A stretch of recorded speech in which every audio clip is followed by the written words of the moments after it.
জীবন দিব না, হয়তো ভালোবাসবো, তাকে সম্মান করব, তাকে দূর থেকেই ভালোবেসে যাব, তার স্মৃতি নিয়ে বেঁচে যাব, এই অবস্থা। আচ্ছা, নায়ক শাকিব খানকে যদি আপনি এখন সরাসরি কাছে পান, তার সঙ্গে কথা বলার সুযোগ হয়, তাহলে কি প্রথমে তাকে কি বলবেন এবং আসলে সামনে তো আসলে জড়ায় ধরা যাবে না, এটা তো আমি চাবোই জড়ায় ধরতে, কিন্তু তো সেটা তো এক্সাইটেড হয়ে যাব, পাগল হয়ে। হ্যাঁ, সালমান শাহ মৃত্যুর পরে অনেকে হার্টবিট খাইছে। হ্যাঁ, শাকিব খান মৃত্যুর পরে কি হবে আপনি একটু বলেন। অনেকেই যারা আসলে উনির প্রতি খুবই ক্রাশ এবং দুর্বল, হয়তো অনেকেই মৃত্যুবরণ করবে।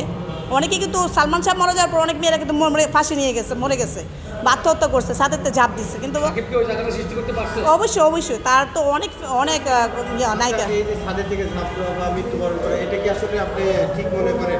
আমি ঠিক মনে করি না যে আমাদের স্বপ্নের নায়ক, কিন্তু আমি তো বলছি কাছে যেতে, আমি কিন্তু কাছে পেলে কিন্তু আমি জড়ায় ধরতে পারবো না, এটা আমার দুঃসাহস হয়ে যাবে। কিন্তু উনির মনের ভিতরে যদি আমি ঢুকতে পারি, সেটা তো অন্যরকম। এখন যদি আমাদের মাধ্যমে তাকে একটা উড়ন্ত কিস দিতে পারেন, না, ওকে, ফ্রান্স কিছু, ওকে।